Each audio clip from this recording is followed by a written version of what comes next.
All right, back at it this week. I smelled a hot rod going by the other day. It was a carbureted square body Chevy, and it was like, let's get this thing running. 6-speed manual. And there's another one. Hey, here we go.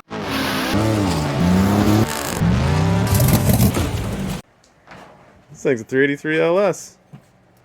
How much cam you got? Pretty small cam for us. Yeah, sounds cam. I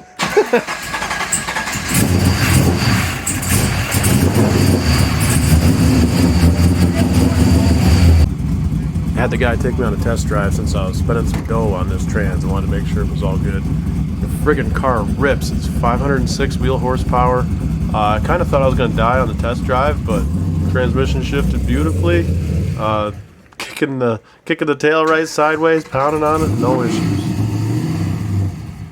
He had receipts for $3,200 where it was rebuilt in 2019 by Tick with all new bearings, synchros, internal upgrades, cryogenic treating, all sorts of good stuff.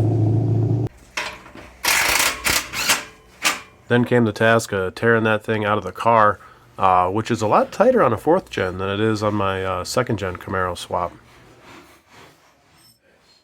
These 4th gens are fun. What a pain in the dick. Hey, here we go. I had when I was at 18. Just got home with my treasures here. LS style 6-speed. Even got 14 miles a gallon, this old beast. This is a Tick level 2 6-speed with the cryo internals, steel shift forks, Viper 2nd gear. The guy had receipts for all that stuff. Had to give $3,800 for it, but this is an upgrade for the Camaro and the Beretta at the same time.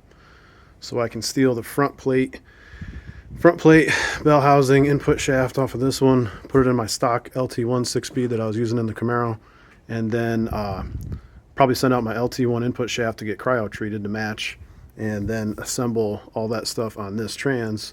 So I have a 700 horsepower capable 6-speed for the Camaro, and then the stock trans for the Beretta. I looked at a couple different routes buying transmissions. I found an LT1 6-speed that I'd have to spend the money to convert over. And it was all galled up and nasty, and then you got a bunch of rebuild money in there. I also found an LS1 trans that was stock that I could throw right in the Beretta, but then I'd only be upgrading the Beretta, and that was $2,500. So the way I figured, less than $2,000 difference to upgrade the Camaro at the same time as putting 6-speed in the Beretta seemed like a no-brainer. I started thinning out the wiring harness here. That's in that state where it gets worse before it gets better. But I did bring over the truck harness so I can start putting things together there too. Because firing it up is not far off. Look at that. The truck fuse block was made for a Beretta airbox. Looks like that's going to work pretty good. If my measurements with the tape are right, I get to keep all my floor space on the driver's side. The wifey's going to lose a little bit, but not that much, honestly. There's 16 inches on the other side and 21 over here. And that should be plenty of room for my pedals and all that. So a 4th gen Camaro Crossmember fits perfect. All you got to do is cut the piss out of it and re-weld it. Now it's mint. Came home to do some finish fab here. I just created my studs and nuts that I'm going to have for the trans Crossmember itself and finished welding up the 4th gen Crossmember. Alright, this abomination's all done.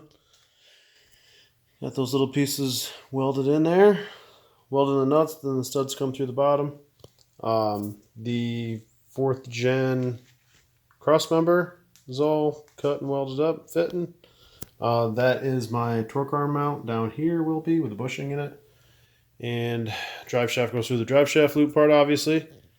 And it ain't pretty, but it should work. So this is relatively exciting. This is an engine and transmission supported by its own weight. I did get my torque arm done. There's my bushing kind of poking out. I got to drive that in there. But here's everything all set up. You can kind of see my ground clearance looks good. The bottom of this pan is a hair underneath the subframe itself, which I did not want to do.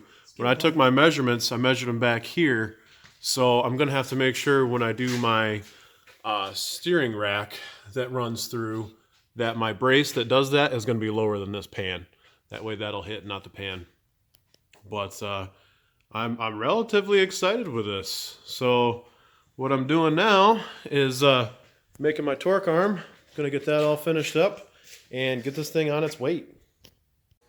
So I've always known the Beretta steering column was crooked, but man, you really see it when you're directly underneath.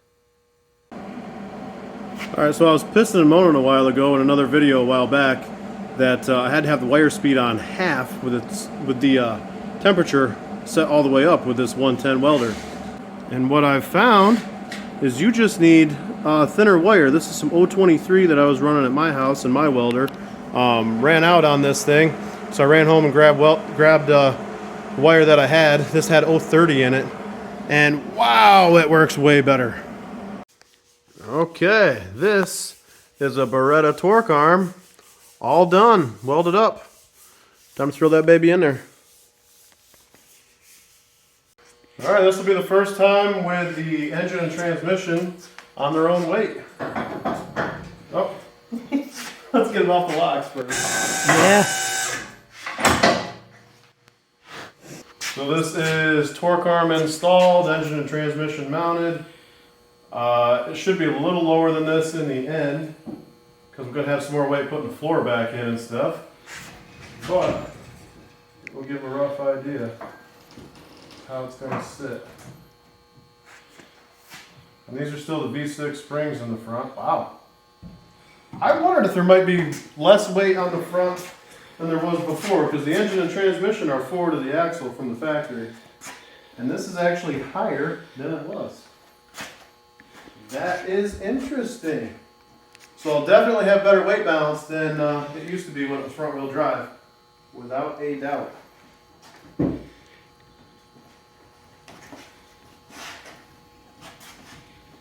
Yeah, definitely on the springs.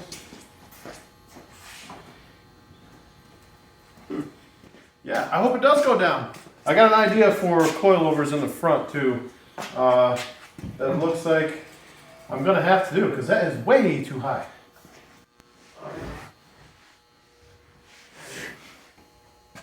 Oh, and I can measure for drive shaft now. That thing's out in my truck. I'll get that. Well, this is not going to be final ride height though either. So I have found installing a torque arm is a bit of a pain in the dick. And this bushing I got to put in later. Gonna have to whale it with the socket on it or something. Figure out some kind of install tool. Hey, oh, you know what? Maybe my slide hammer that I have for axles would work for that.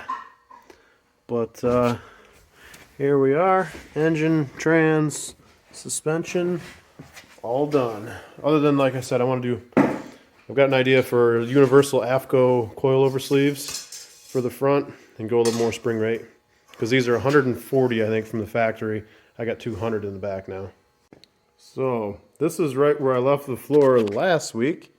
Haven't really gotten anything done since then. Floor wise, I did do some trimming, and I did find that I won't lose any foot space on the driver's side anyway. The wifey's going to lose a little room, but she don't need a whole lot. And I got to do a little bit more trimming for the shifter to fit just right. But it won't be too bad. Made this little bracket this week and never actually had time to put it on the car. But that's going to be my brake reservoir and clutch master cylinder reservoir. And should work okay there.